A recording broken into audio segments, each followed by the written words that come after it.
You will be my witnesses in Jerusalem, and in all Judea and Samaria, and to the ends of the earth. Go into the world and preach the gospel to all creation.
After his resurrection, Jesus appeared to his disciples, entrusting them with the mission to carry forward his work of love and salvation. His final words echo through history, serving as a timeless call to action for all who follow him.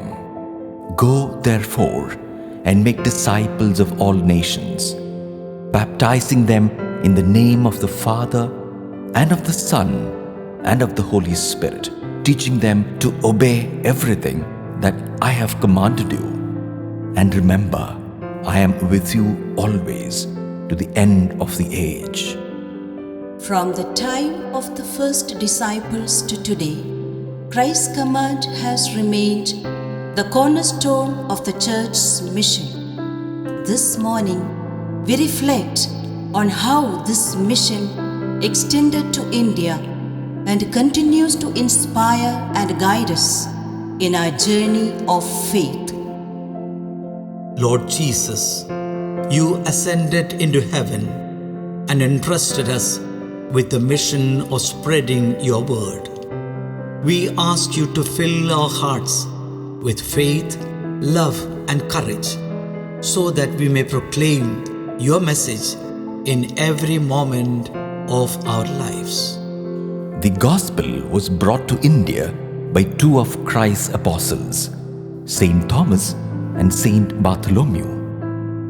According to tradition, Saint Thomas arrived on the shores of Kerala in 52 AD, landing at the ancient port of Muziris, modern-day Kodungalore. He proclaimed the gospel, baptized new believers, and established the first Christian communities.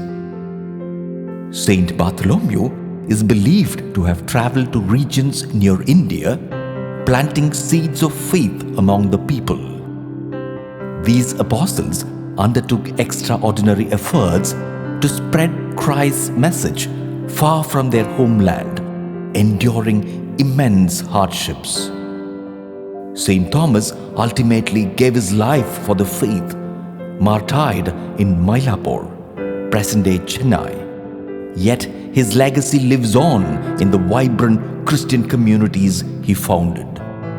Lord, inspire your church in India to be true missionaries, filled with apostolic zeal, as we bring your light to the modern world. The early Christians in Kerala lived as small, close-knit communities of faith.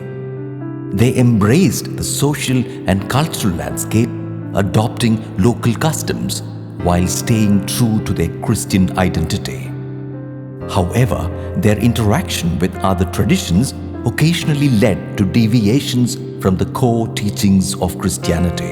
In the absence of a formal leadership structure, the early community relied on oral tradition and the power of personal witness to sustain their faith.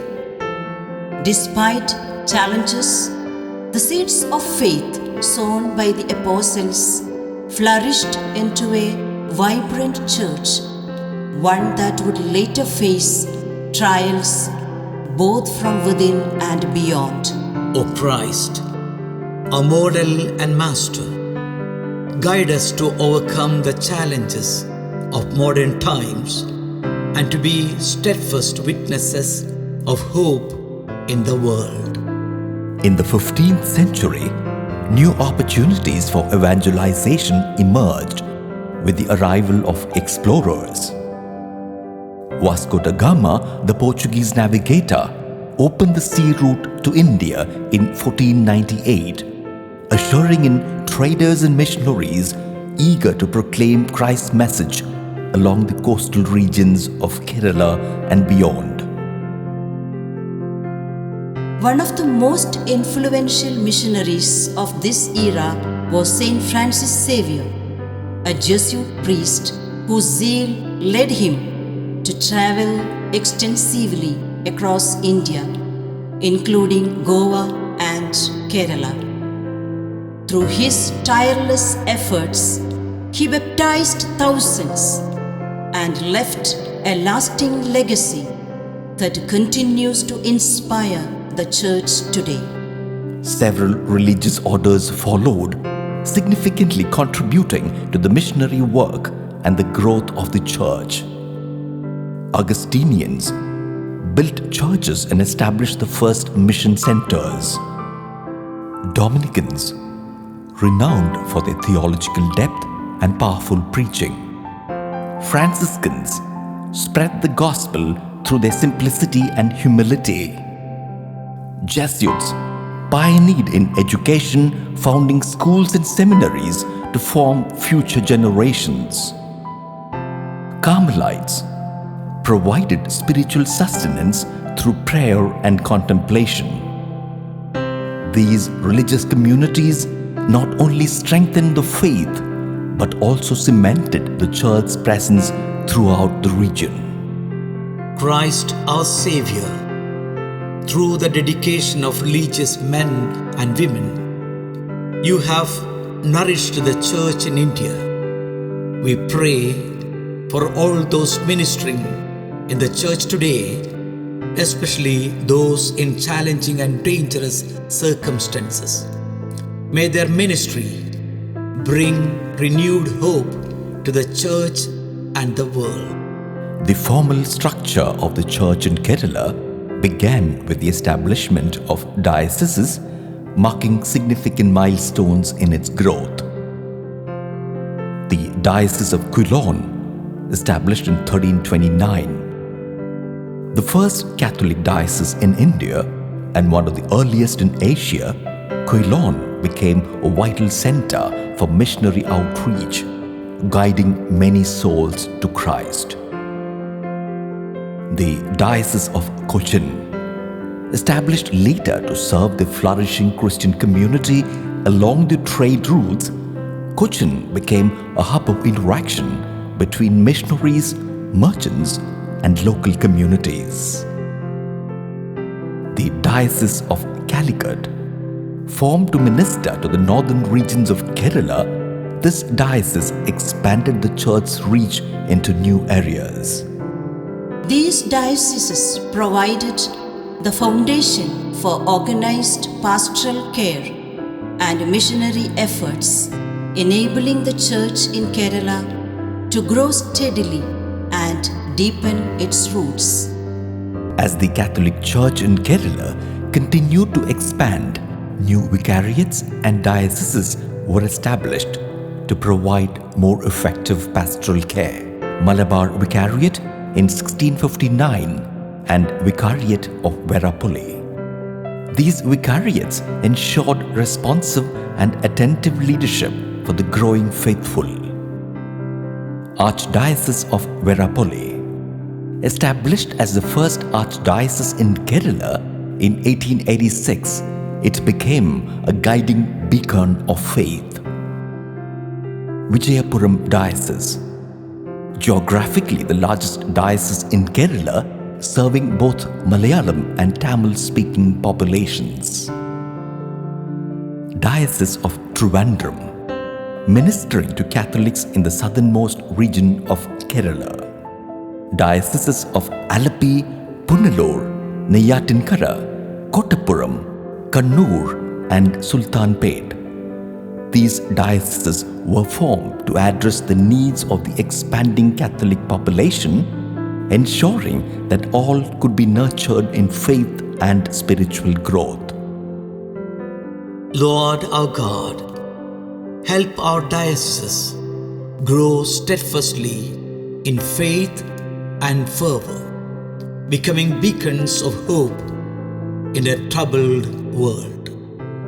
On May 24, 2002, the Kerala Regional Latin Catholic Council, KLCC, was established to coordinate the work of the Latin dioceses in Kerala.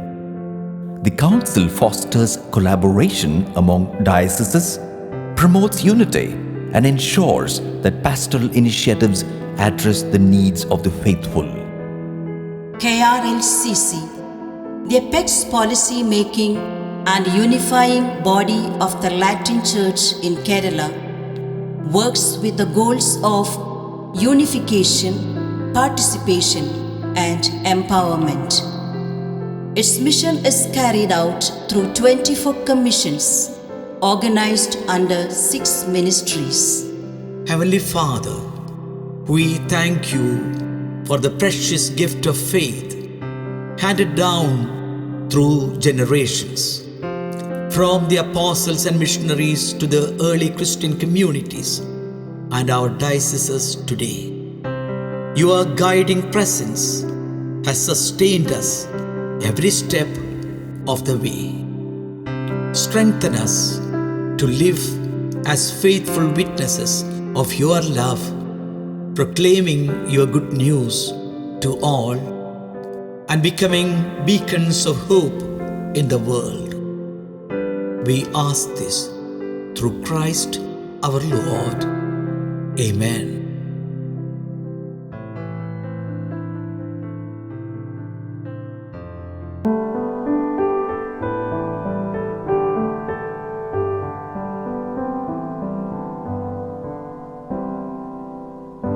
I've a word of sea and sky. I have heard my people cry. All who dwell in dark and sin, my hand will say.